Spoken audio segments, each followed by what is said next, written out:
मैंने तुम्हें पैसे भेज दिए। तेरा तोहफा तैयार है। तोहफा? कैसा तोहफा?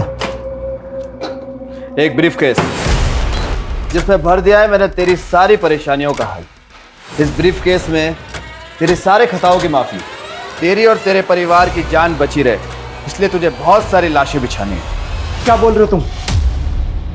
तेरी गाड़ी में रखा है तेरा तोहफा। मेरी गाड़ी में? क्या रखा है मेरी गाड़ी में? देखो तुम हर बार ये नहीं कर सकते। देखो मेरी हिम्मत जवाब दे चुके हैं, तुम बार बार मेरे साथ ये नहीं कर सकते। मैं पता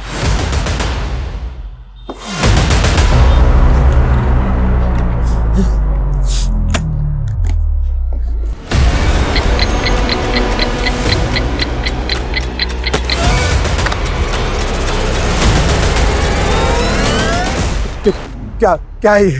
तुम्हारा तोहफा। इस ब्रीफकेस के 2 लॉक हैं। इस लॉक को दोनों को एक साथ खोलते ही तुम्हारा टाइमर चालू हो जाएगा, जो कि 2 मिनट का है। 120 सेकंड। 120 सेकंड बाद टिक टिक टिक।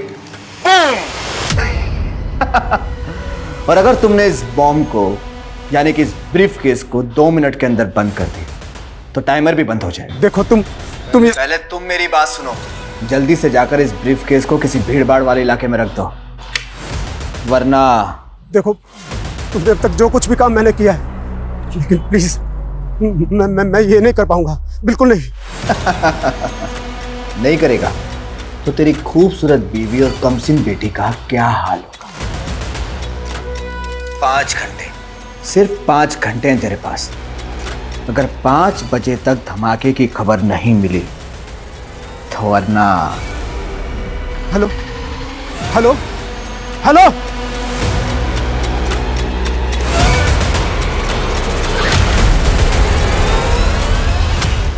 नमस्कार, मैं रेणुका शाह ने क्राइम पेट्रोल सतर्क में आपका स्वागत करती हूँ। पैसा, पावर और ब्यूटी, इसका नशा ही अजीब होता है।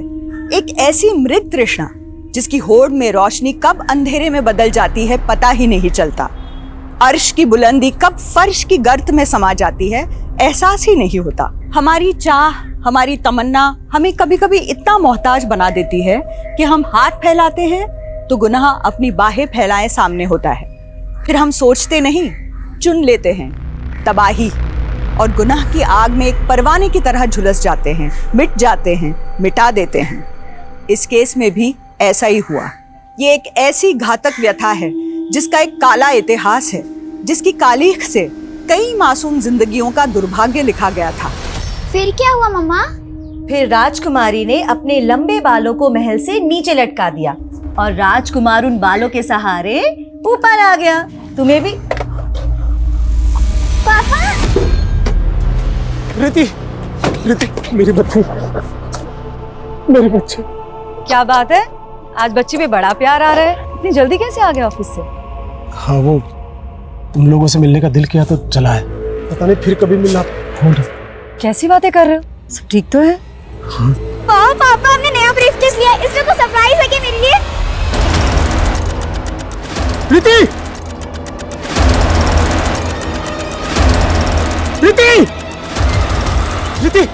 छोड़ो उसे! समझ में नहीं आता है क्या? ऐसे बिना पूछे नहीं उठाते। इतना गुस्सा क्यों कर रहे हो? बच्ची ने ब्रीफकेस उठा लिया तो ऐसे बात करोगे उससे? सॉरी बेटा, सॉरी। अच्छा, आप घर पे ही हैं? वो एक क्लाइंट से मिलने आया था तो सोचा घर होता चलता हूँ। हाँ? क्या जीजा जी, आप तो मुझे देख के ऐसे खिसक रहे हैं जैसे क्रिमिनल हो। अरे क्या हुआ जीजा जी, इतने सीरियस क्यों? मजाक कर रहा हूँ, मजाक। अपनी बहन के साथ करना मजाक। चलता हूँ। अरे घर आ ही गए तो लंच करके जाइए ना। भूख नहीं है, तुम अपने भाई का चाय नाश्ता देखो।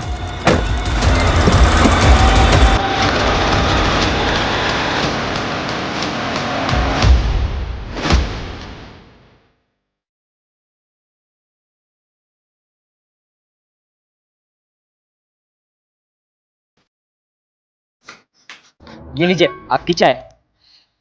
साहब आपकी गरम चाय।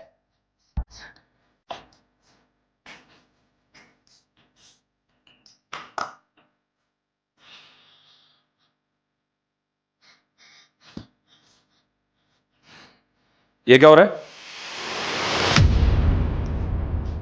ये क्या कर रहे थे? वो साहब, आपका दिमाग बहुत बड़ा है ना, इसलिए मैं आपकी कैप पहन रहा था, शायद मेरे पास भी दिमाग आ जाए।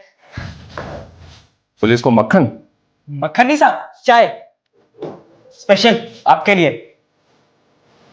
आपका हाथ सर पे हो तो एक दिन मैं भी पुलिस वाला बनूंगा।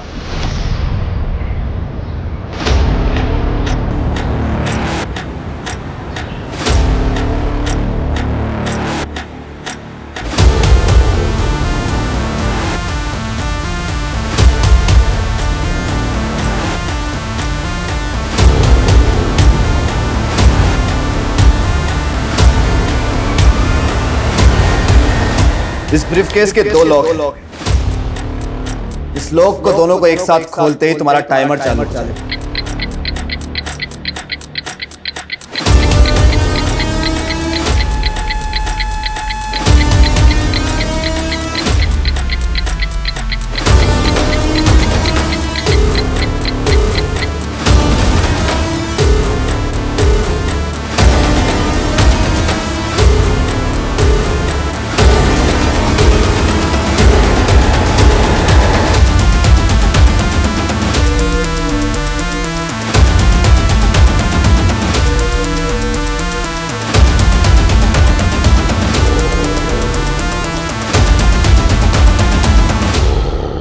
अरे ऐसे कैसे गुम हो गया? जल्दी ढूंढ उसे। हाँ, और अपडेट दे मुझे। कुछ तो चल रहा है जतिन के मन में जो वो बता नहीं रहे। ऑफिस से जल्दी घर भी आए और शक्ल दिखा के चले गए। अरे कहीं ऐसा तो नहीं कि तुम पे शक कर रहा हो कि बीवी पीछे क्या करती है? अरे जस्ट जोकिंग, टेंशन वाली कोई बात नहीं है, सब ठीक हो जाएगा। Hope so. वो क्या है ना साहब, इस साल बारिश ठीक से हो भी नहीं पाई। वो बोलते हैं ना, ग्लोबल वार्मिंग बढ़ रहा है साहब। बहुत गर्मी है साहब। बस इधर ही रोको, मुझे यही उतरना। कितने पैसे हुए? 100 रुपये साहब।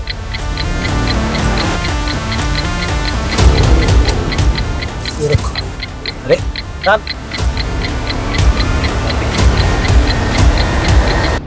अरे साहब आपका ब्रीफकेस।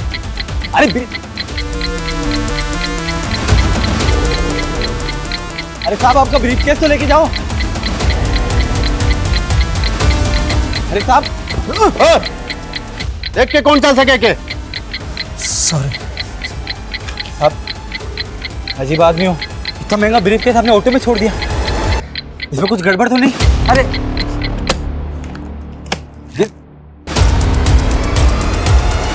अजीब आदमी।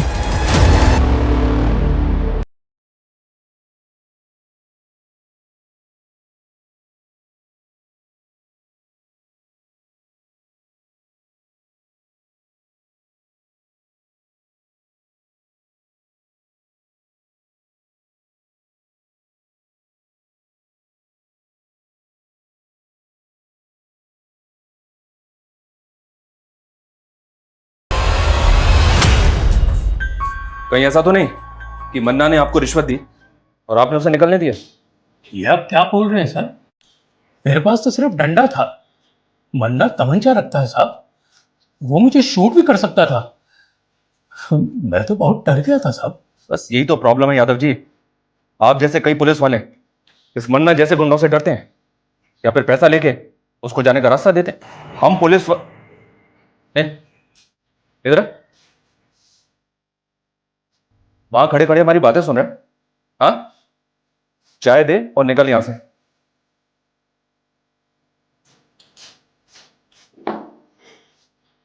वैसे छोटा मुंह बड़ी बात साहब, और इस मन्ना को मैंने भी बहुत बार शक्ति बाजार में देखा है। बहुत रोब है इसका। वहां सब दुकान वाले से सलाम ठोकते और हफ्ता भी देते, पर पता नहीं क्यों पुलिस इससे डरती है। साहब अगर मैं मन्ना को पकड़वाऊं तो आप मुझे पुलिस में ले लोगे? एक मिनट, यहाँ पे मजाक चल रहा है क्या? चाय रख दी, अभी निकल यहां से।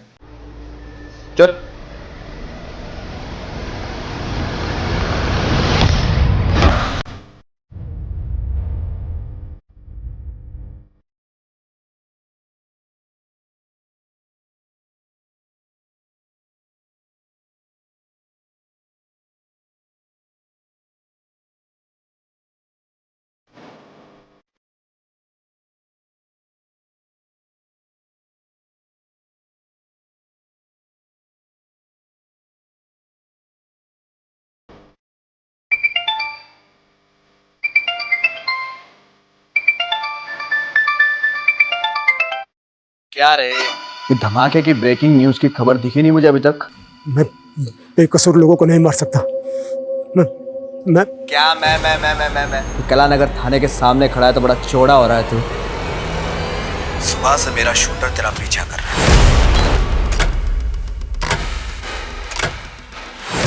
अगर एक कदम और तूने आगे बढ़ाया तो तुझे गोली मार देगा, और तेरे मरने के बाद तेरी बीवी मेरी रखेल और बेटी धंधे वाली।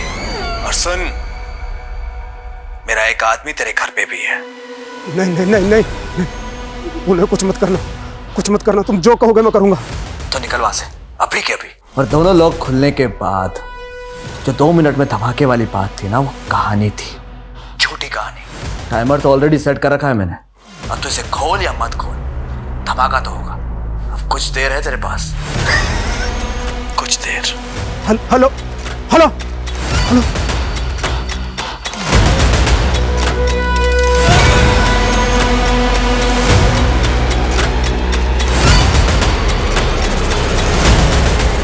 ए, रुक। कहाँ भाग रहा है सामान रख के? क्या इसमें? कुछ नहीं है। अरे रुक, चल बता मेरे को क्या इसमें। सर सर सर इसके पास मत जाइए, सर इसके पास मत जाइए। खोल इसको। सर इसमें बॉम्ब है, आप लोग दूर रहिए, इसमें बॉम्ब है। पीछे हट जाइए, ये किसी भी टाइम फट जाएगा। पीछे हट जाइए। अरे रुक, क्या तमाशा ये? Sir sir sir sir please गोली मत चलाना। ये कभी भी फट जाएगा, इसमें बॉम्ब है। क्या हो रहा है ये? सर हाँ सर आप दूर हटे, इसमें बॉम्ब है। पीछे हटो सब पीछे हटो। कौन है तू? किसके लिए काम करता है? किसने भेजा तुझे यहाँ? सर मैं किसी के लिए काम नहीं करता। मेरा नाम जतिन शेखावत है, मैं एक बिजनेसमैन हूँ सर मुझे फंसाया जा रहा है सर। कौन फंसा रहा है तुझे? देख, कोई भी कहानी बनाने की जरूरत नहीं है, तेरी बातों में नहीं फंसने वाले हम। ये बता, अब तक कितने ब्लास्ट किए तूने?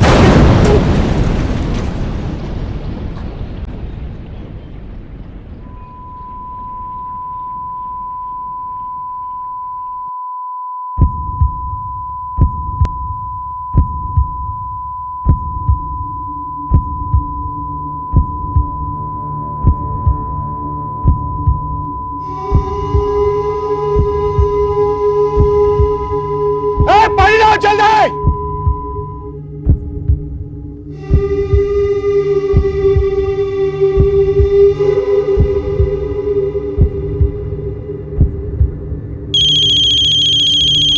चीटिंग। हेलो, क्या? सर, ये पहले ब्रीफ केस रख के भाग रहा था, फिर कांस्टेबल मिश्रा ने इसे देख लिया तो अपने मजबूर होने की कहानी सुनाने लगा। हाँ सर, ये आदमी बार बार बोले जा रहा था कि मैं बेकसूर हूँ और सूटकेस में बॉम्ब है। ये आदमी अपने आप को एक बिजनेसमैन कह रहा था। इस आदमी की हमें डिटेल्स निकालनी होगी और ये भी पता लगाना होगा कि किस वक्त से इसने हमारे थाने के बाहर ब्लास्ट किया। अगर सीसीटीवी फुटेज के हिसाब से देखें तो ये आदमी कालानगर पुलिस स्टेशन में अभी एक भीषण बॉम्ब ब्लास्ट हुआ है। हमारे सूत्रों से पता चला है कि बॉम्ब एक बिजनेसमैन जतिन शेखावत ने यहाँ प्लान किया था, जो कि इसी बॉम्ब ब्लास्ट में मारा गया है। पुलिस को जतिन के टेररिस्ट ऑर्गेनाइजेशन से जुड़े होने का भी अंदेशा है।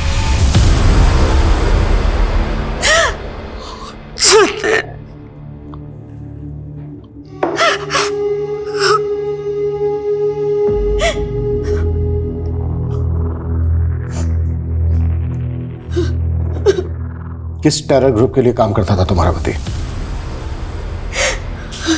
सर क्या बोल रहे हैं आप? मेरे जीजाजी एक रेप्यूटेड बिजनेसमैन थे, जरूर उनको किसी ने फंसाने की कोशिश की। बॉम्ब लेकर आया था वह यहाँ।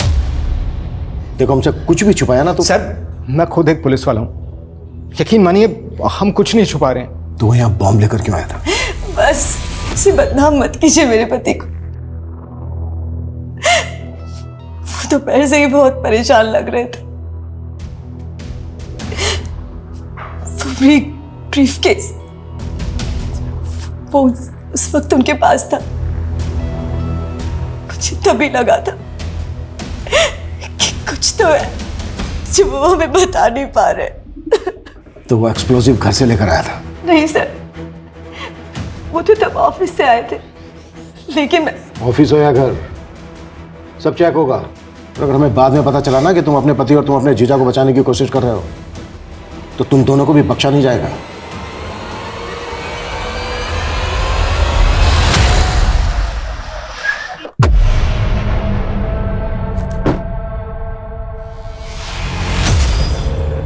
अबे तू कहाँ लेके आ गया मुझे यार? मेरा गैराज का काम बाकी बिना वर्दी के मेडल कैसे मिलता है बताता हूँ, देखते जा बस।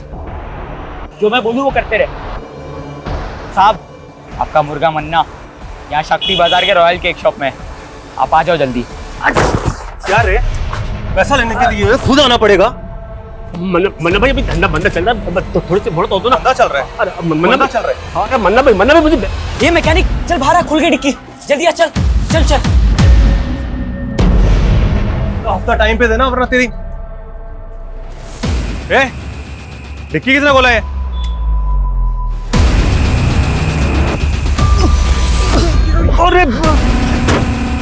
अरे डर मत, इधर आ जा, शेर पिंजरे में बंद है। साहब, आपको मैंने ही कॉल किया था, आइए। आपका मुर्गा मन्ना यहाँ डिक्की में बंद है। मजा कर रहे हैं क्या? तूने मन्ना को बंद किया डिक्की में? हाँ साहब। डिक्की खोलो।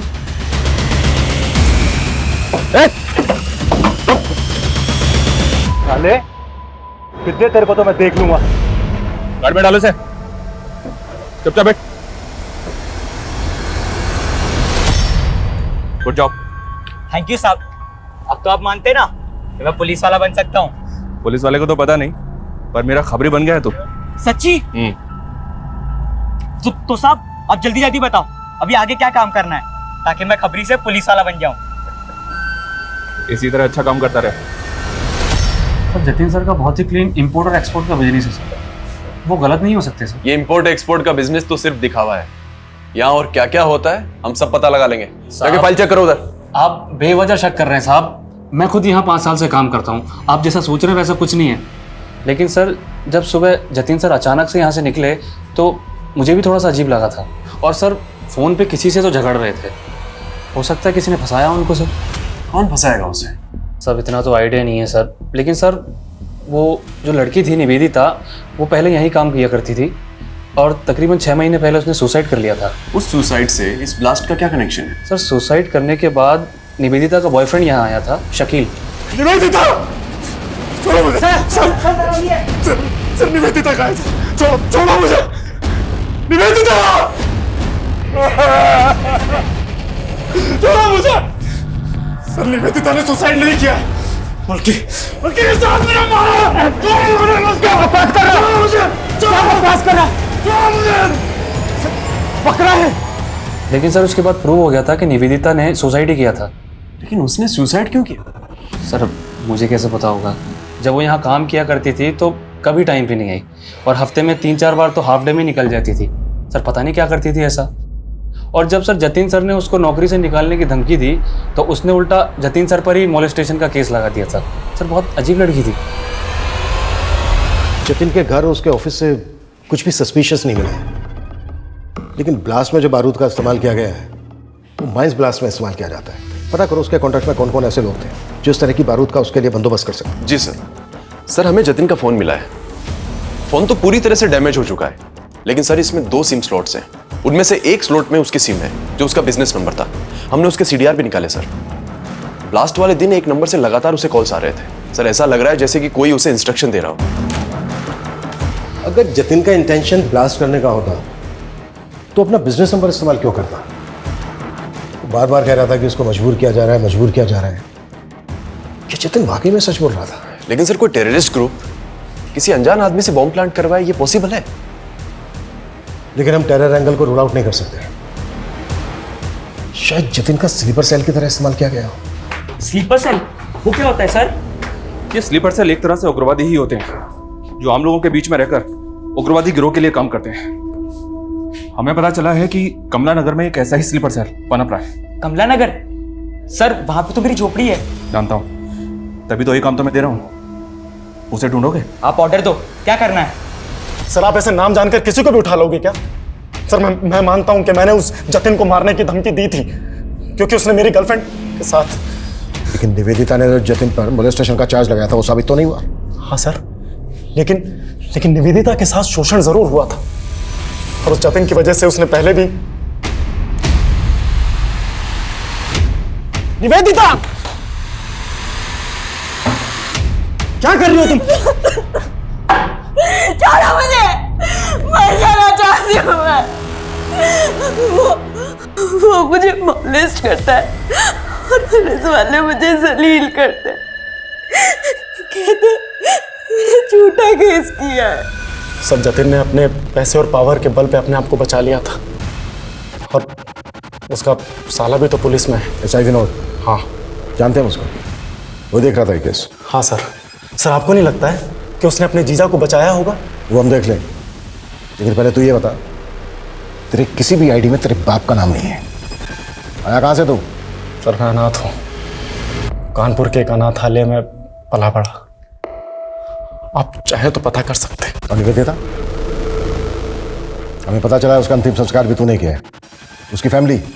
निवेदिता भी मेरी तरह अकेली और बेसहारा थी, और इसी का फायदा उठाकर उस जतिन ने उसे अपना शिकार बनाया।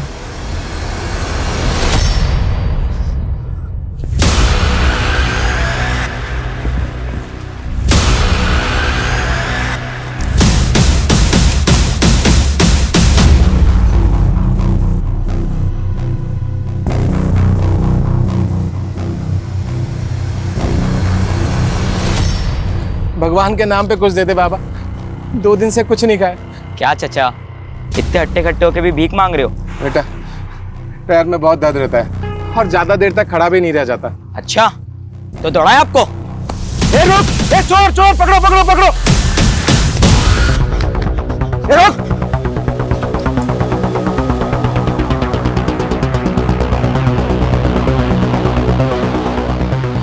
साहब आपका खबरी, वो जमुना नगर के पास जो चौराहा है ना, वहां पे आ जाओ। पक्की खबर है साहब, जल्दी आ जाओ। शाना बनता है? छोड़ो, पुलिस को फोन करना है। छोड़ो। ए रुक, रुक।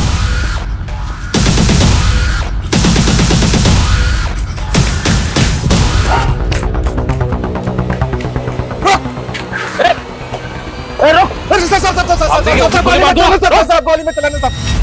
ज्यादा चालक बनता है, हाँ? जस्ता पे नजर रखता है। पकड़ो इसे। साहब ये है आपका स्लीपर सेल, ये देखिए।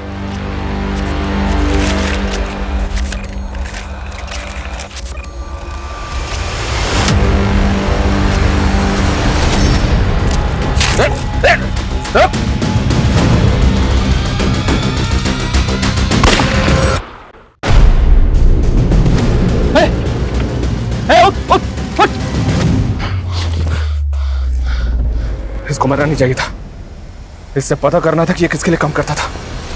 अगर निवेदिता झूठी थी तो उसने जतिन के ऑफिस में सुसाइड क्यों किया? क्या फिर वो एक मर्डर था जिसे तुमने सुसाइड साबित किया, जैसे निवेदिता के मोलेस्टेशन के चार्ज को किया था? सर मैं अपना काम बहुत ईमानदारी से करता हूँ सर, और मैंने अपने जीजाजी को भी एक सस्पेक्ट की तरीके से इन्वेस्टिगेट किया। मैंने उनको कोई रियायत, कोई ढील नहीं दी थी सर। इस लड़की के कहने पर तुम अपने जीजा को अरेस्ट करने आए हो? जीजा हैं आप अपनी जगह पे, लेकिन आपके एम्प्लॉय ने आप पर काफी सीरियस चार्जेस लगाए हैं। इसका कहना है कि आप मॉलेस्ट करते हैं इसे। ये झूठ बोल रही है। अब आपको जो कहना है थाने चलकर कहिएगा। वाह विनोद, आज दिखा दिया ना, जब तू अपनी बहन का सगा नहीं है तो अपने जीजा का क्या होगा? शमा तुम्हारी सगी बहन नहीं है? नहीं सर, हम लोग बचपन में एक ही मोहल्ले में पले बड़े। वो बचपन से मुझे राखी बांधा करती थी। लेकिन सर ये बात तो बिल्कुल अलग हुई ना। और सर आखिर में निवेदिता ही झूठी साबित हुई थी, और वो किसी को मुंह दिखाने के काबिल नहीं रही, इसलिए उसने सुसाइड कर लिया। फिलहाल जा सकता हूं?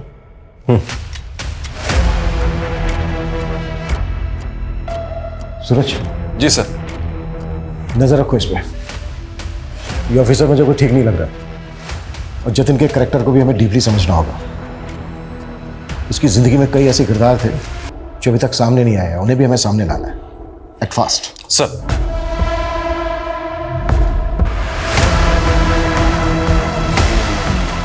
सुबह सुबह क्या मुंह लटका के बैठे हुए हैं आप, और दाढ़ी भी नहीं बनाई अभी तक। आइए पहले नाश्ता कर लीजिए, फिर। भूख नहीं है मुझे। बिना खाए कहाँ जा रहे हैं आप? जानू में जा रहा हूँ। सुनिए तो।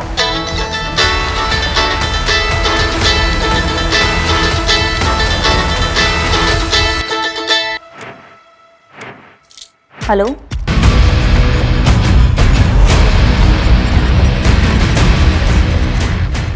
सर मैंने जतिन का बैंक अकाउंट चेक किया तो एक बात बड़ी अजीब लगी। एक लंबे समय से जतिन अपनी कंपनी का पैसा इस तरह के कई अकाउंट्स में भेज रहा है। जो उसकी कंपनी से बिल्कुल भी कनेक्टेड नहीं है। हालांकि सारे ट्रांजैक्शन छोटे छोटे थे, लेकिन ओवर द टाइम ये अमाउंट बड़ा बन चुका था सर। और पहला ट्रांजैक्शन तब हुआ था जब जतिन पे मोलेस्टेशन के चार्जेस लगे हुए थे। किसका अकाउंट है? किसी शीतल देवी के नाम से अकाउंट है। उम्र लगभग 75 साल। 75 साल? हो सकता है इन बूढ़ी औरत के नाम से एक फेक अकाउंट खोला गया जिसमें जमा किया गया पैसा गलत एक्टिविटी में इस्तेमाल होता हो। सूरज, एक काम करो, शीतल देवी के अकाउंट की डिटेल्स निकालो। सर, निवेदिता और उसके बॉयफ्रेंड के बारे में एक इंपॉर्टेंट बात पता चली है। क्या? सर, ये दोनों 9 महीने पहले जबलपुर में थे और जबलपुर में निवेदिता पर कई लोगों को पिरामिड स्कीम में फंसा के पैसे गबन करने का इल्जाम है। तो क्या निवेदिता ने जतिन पर मोलेस्टेशन का झूठा चार्ज लगाया था? अगर ऐसा है तो निवेदिता के सुसाइड करने की असली वजह क्या होगी? अभी भी वक्त है, बोलते सच। सर बताता हूँ सर, मेरा इस पिरामिड स्कीम से कोई लेना देना नहीं है सर। मैं तो बल्कि सर निवेदिता का भी इससे कोई लेना देना नहीं था। उसे तो लगता था कि वो एक फाइनेंस कंपनी में काम कर रही है। और जब एक दिन वो अपने ऑफिस गई और वहाँ पर उसने ताला और अपने इर्द गिर्द गुस्साए लोगों को देखा तो सर उसे कुछ समझ नहीं आया। वो डर गई थी। जब तक उसे सब चीज़ समझ में आई तब तक बहुत देर हो गई थी सर। मौका दिया था मैंने तुझे सच बोलने का। सर मैंने सच बोला है सर। जब तक ये सच ना बोले ना तो साले। अनंत, तुमने मुझे डरा दिया था। यहाँ क्यों सो रहे? खाना भी नहीं खाया तुमने? तुम्हारा ही इंतजार कर रहा था। बहुत लेट कर दिया आज। वो आज काम थोड़ा ज़्यादा था। I am sorry. सब मेरी गलती है। अगर मैंने उन चीटर्स के साथ में पार्टनरशिप नहीं की होती तो शायद आज मेरा ये। अनंत, दिल छोटा मत करो, सब ठीक हो जाएगा। मैं हूं ना तुम्हारे साथ। तुम फिर से कर पाओगे, मुझे पता है। मुझे नहीं लगता कि मैं वो सब फिर से दोहरा पाऊंगा।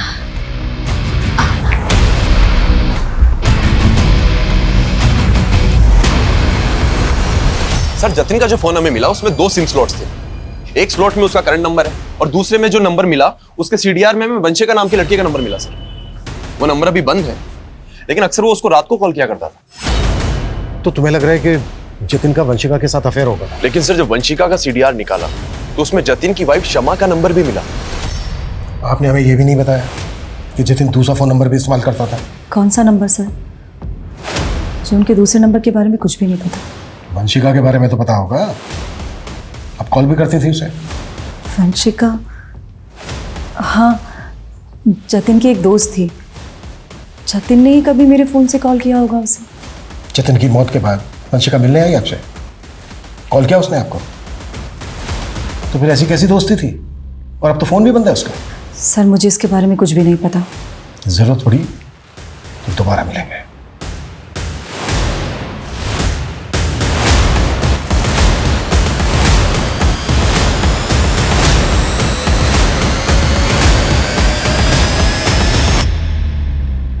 हाँ शमा, वो इंस्पेक्टर आया था, उसे वंशिका के बारे में पता चल गया। तू डर मत, कुछ नहीं होगा। सर ये वही शीतल देवी है जिनके अकाउंट में जतिन लगातार पैसे भेजता रहता था। बैंक वालों का कहना है कि इनका एड्रेस बिजनौर का है, लेकिन काफी टाइम से ये वहां नहीं रह रही। मुझे अभी भी डाउट है कि इस अकाउंट को शीतल देवी ऑपरेट कर रही है या फिर कोई और। सर मैं बाकी डिटेल्स निकलवाता हूँ। सर, वंशिका आपसे खुद मिलने आई है। सर, आप लोग मेरे पुराने एड्रेस पे गए थे। मेरे एक नेबर से पता चला कि आप लोग मुझे ढूंढ रहे हैं, इसलिए मैं यहाँ पे। आपने अचानक अपना घर बदल लिया, फोन नंबर भी बंद कर दिया, क्यों ऐसा? मैं वहां से जाना नहीं चाहती थी, मुझे मजबूर किया गया। किसने मजबूर किया? जतिन के साथ क्या रिश्ता था तुम्हारा? इतने कॉल्स क्यों होते थे तुम दोनों के बीच? सर, मैं जतिन को लाइक करने लगी थी,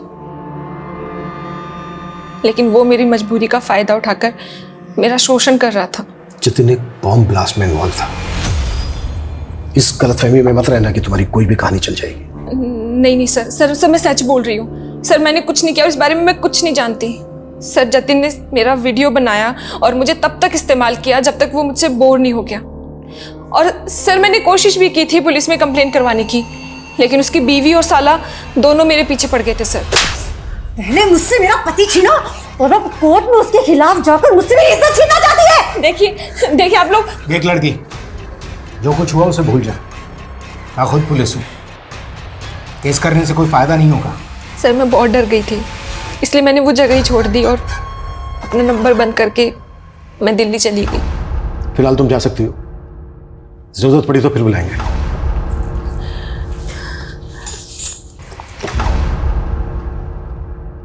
सूरज सर, इस लड़की पे नजर रखो और पता लगाओ कि इसकी कहानी में कितनी सच्चाई है। निवेदिता ने भी जतिन पर मोलेस्टेशन का चार्ज लगाया था। जतिन की कॉन्टैक्ट लिस्ट में जितनी भी लड़कियां हैं उन सबकी डिटेल निकालो। हो सकता है किसी ने रिवेंज लेने के लिए इस तरह से जतिन का बम ब्लास्ट में इस्तेमाल किया हो। एक बम धमाके की सनसनीखेज खबरें बटोरने वाला ये केस शुरुआत से ही एंटी सोशल एंगल से जोड़ा जा रहा था, लेकिन पुलिस जांच का दायरा ऐसा था मानो ये कोई सामान्य हत्या का केस हो। तो क्या पुलिस को एंटी सोशल एंगल में वाकई कुछ नहीं मिल रहा था, या पुलिस से कोई चूक हो रही थी? निवेदिता की रहस्यमय मौत, वंशिका और जतिन का रिश्ता, जतिन की पत्नी शमा और जतिन के साले विनोद की इस केस में भूमिका कई तरह से इस केस को उलझा रहे थे। ये शीतल देवी कौन थी जिसके बैंक अकाउंट में जतिन पैसे ट्रांसफर कर रहा था, और राशिका का इस केस से कोई वास्ता था?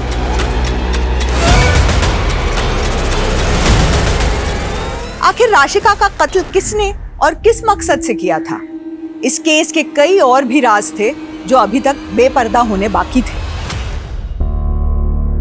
हौसला रखो उस्मान, हम भले ही केस हार गए लेकिन तुम हिम्मत मत हारो, मैं पूरी जान लगा दूंगा। कैसे हार ना मानूं? मैं उस्मान हूं तो मैं झूठा हो गया? हर बार हमारी जमात के साथ नाइंसाफी होती है। मेरी आंखों के सामने मेरे बेटे को मार दिया। आमिर, मैंने उसके गुनहगार को अपनी आंखों से देखा और मेरा ही बयान पलट दिया। ये इंसाफ? उस्मान भाई देखो, मैंने तुम्हारा केस पूरी तरीके से पक्का बनाने की कोशिश की थी, लेकिन क्या पक्का केस? आपने तो कहा था कि सारे सबूत उसके खिलाफ, सब बेकार हो गए। इतना नाउम्मीद मत हो उस्मान, हम अभी भी हाई कोर्ट जा सकते हैं। अब हाई कोर्ट हो या सुप्रीम कोर्ट, जब तक उस नेता को फांसी के फंदे पर नहीं चढ़ा देता तब तक मैं चैन से बैठने वाला नहीं। ये पोस्टर हर जगह लगा दो, कोई भी जगह छूटनी नहीं चाहिए। इस बार जीत हमारे मनोज भैया की। और बाहुबली, तैयारी कैसे चल रही है? राम राम मनोज भैया, कृपा है आपकी। जाओ अपना काम करो। मनोज भैया हमारी तैयारी तो बहुत जोर शोरों से चल रही है, लेकिन ये आपके जो कारनामे है ना, कहीं आप कोई हवा ना कर दे। क्या बक रहा है तू? आप टेंशन मत लो, आप ना चुनाव की तैयारी करो। हमें ना आपका पत्ता साफ नहीं होने देंगे। आप मेरे जीजा के कातिल को तो पकड़ नहीं पा रहे, उल्टा आप हमें परेशान कर रहे हैं। मैं जतिन के कातिलों से ही तो बात कर रहा हूँ, ऐसा ही विनोद। तू और तेरी ये बहन कुछ भी बोल रहे हैं आप। जतिन का असली चरित्र हमारे सामने आ गया है। जतिन लड़कियों को अपनी हवस का शिकार बनाता। निवेदिता, वंशिका, गीता, स्वीटी, बहुत लंबी लिस्ट है। वो लड़कियों के साथ खिलवाड़ करता और तू बचाता उसको, और उसकी आदतों से बाद में तुम दोनों इतना तंग आ गए कि तुम लोगों ने सोचा कि उसी को हटा देते हैं रास्ते से। क्या कहना चाहते हैं आप कि हमने फोर्स किया उन्हें बॉम्ब रखने के लिए? पर वंशिका को पुलिस कंप्लेंट फाइल ना करने के लिए तो फोर्स किया था ना तुम दोनों ने। देखिए सर, मैं मानती हूँ कि मेरे पति रंगीन मिजाज के थे, पर सर इन सब बातों को बॉम्ब ब्लास्ट से जोड़कर आप बहुत बड़ी भूल कर रहे हैं। हम क्या कर रहे हैं ये हम अच्छी तरह से जानते हैं। तुम दोनों ये बताओ, शीतल देवी कौन है? कौन? शीतल देवी। हम नहीं जानते किसी शीतल देवी को। देखिए सुल्तान भाई, आपके लिए और पार्टी के लिए बहुत काम किया है मैंने। अब पार्टी ने फैसला करके आपको एमपी की दौड़ के लिए लगा दिया, और यह एमएलए का टिकट मनोज भाई को दे दिया। मनोज भाई ने आपकी सारी मेहनत पे पानी फेर दी, सब मेहनत खराब कर दी। अगर ये एमएलए का टिकट मुझे मिल जाता ना तो बस। तो अब तू भी नेता बनना चाहता है? सुल्तान भाई क्यों नहीं बन सकता मैं? पार्टी के लिए और आपके लिए बहुत काम किया है मैंने। अब देखिए, अगर मनोज भाई ने इस सीट से चुनाव लड़ा ना तो पक्का 100% पार्टी की हार होगी। आप कोई ना कोई जुगाड़ करके ये टिकट मुझे दिला दो ना। ये सब इतना आसान नहीं है कौशिक। पार्टी के टिकट भी पैसे में बिकते हैं। 6 करोड़ का भाव है एमएलए के टिकट का। औकात है तेरी 6 करोड़ देने की?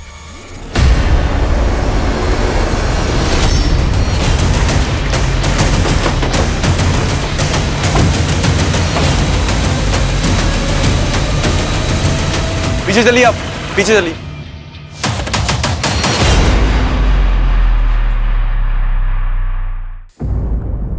सर उस्मान का मर्डर सिर्फ इसलिए हुआ क्योंकि वो अपने बेटे आमिर के मर्डर का इंसाफ चाहता था, और आमिर का मर्डर इसलिए हुआ क्योंकि वो अपनी जमात के लिए एक राजनीतिक संगठन बना रहा था। उसका हत्यारा आने वाला चुनाव लड़ रहा है, उस्मान उसे अंदर करवाना चाहता था, और इस पूरे कांड में एक पुलिस वाला उसे घुमा रहा था। मुझे शक है कि इस पुलिस वाले की बात कर रहे हैं आप? एसआई मंगल। तुम उस्मान मर्डर केस में एक फेलो ऑफिसर पे शक कर रहे हो? सर शक करने की वजह और भी बड़ी है। हो सकता है कि एसआई मंगल का जतिन के केस से भी कोई कनेक्शन हो। व्हाट? जी सर, निवेदिता का एसआई मंगल के साथ में कनेक्शन था। जब निवेदिता का साथ एसआई विनोद ने नहीं दिया तो वो एसआई मंगल के पास चली गई, और उस्मान के बेटे की मौत की जांच भी एसआई मंगल ही कर रहे थे। सर एक और बात, ये राशि का है। कुछ टाइम पहले इसका रेप और मर्डर हुआ था। मर्डर के पहले ये और इसका पति एसआई मंगल के पास गए थे किसी सिद्धार्थ कनन नाम के आदमी के खिलाफ धोखाधड़ी का मामला दर्ज करवाने। लेकिन इस राशिका का इस सबसे क्या कनेक्शन है? सर इस राशिका के ऊपर एमएलए मनोज ने हनी ट्रैप का मामला भी दर्ज कराया था, और सर इसके बाद राशिका का रेप और मर्डर भी हो गया था, और सर इस केस की इन्वेस्टिगेशन एसआई मंगल ही कर रहा था। सर मुझे तो यह भी लगता है जतिन का मर्डर जिस टेररिस्ट ग्रुप ने किया था, कहीं ना कहीं एसआई मंगल का उनसे हाथ मिला हुआ था। लेकिन सबसे पहले हमें एसआई मंगल के खिलाफ सबूत इकट्ठा करने होंगे, लेकिन ध्यान से और संभल कर। एसआई मंगल को इस बात की भनक तक नहीं लगनी चाहिए कि हम इस केस को इन्वेस्टिगेट कर रहे हैं। सर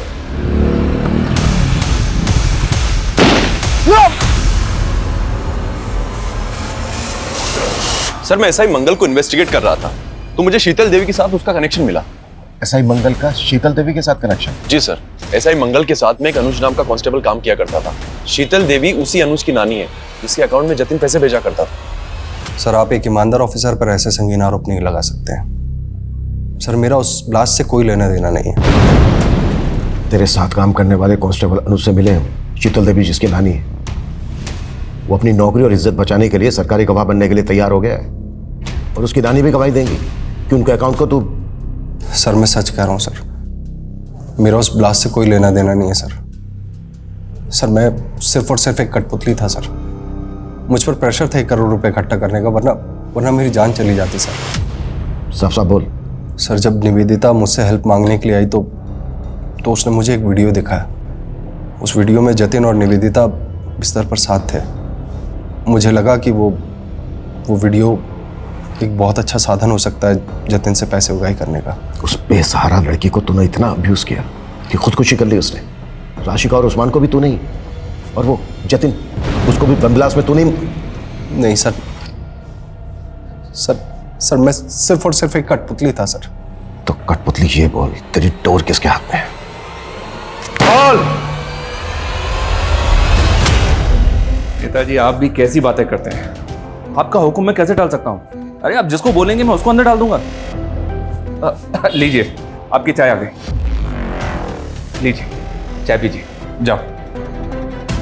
देखिए ऐसी कोई बात नहीं है, आप बिल्कुल बेफिक्र रहिए, आप चाय का आनंद लीजिए।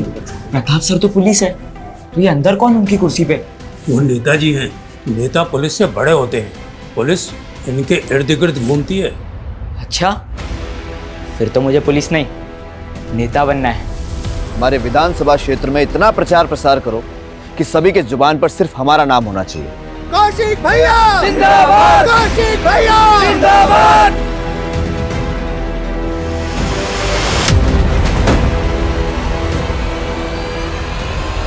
सर एसआई मंगल ने जिस कौशिक तिवारी का नाम बताया है वो बचपन में पुलिस का इन्फॉर्मर था। देखते ही देखते पॉलिटिशियन सुल्तान का दिल भी उस पर आ चुका था। उसके सर पर सुल्तान का हाथ है। एमएलए का टिकट भी उसको सुल्तान नहीं दिलवाया सर। अभी कुछ टाइम पहले उस पर अटैक हुआ था जिससे पब्लिक की सिंपैथी उसके साथ हो गई। सर उस पर हाथ डालना आसान नहीं है। जानता हूं थोड़ा मुश्किल है, लेकिन मैंने डीसीपी सर से बात की है। अगर हमारे पास उसके खिलाफ स्ट्रॉन्ग एविडेंस है तो उसका अरेस्ट वारंट हमें जरूर मिलेगा। ऐसा ही मंगल और अनुज के स्टेटमेंट पे आप लोगों को वारंट मिला है, लेकिन आप लोग मेरे खिलाफ अदालत में कुछ प्रूव नहीं कर पाएंगे। जितने दिन मुझे अंदर रखेंगे उतना ही मैं जनता के सामने पॉपुलर हो जाऊंगा, और फिर मैं इसे अपने विरोधियों की साजिश साबित कर दूंगा।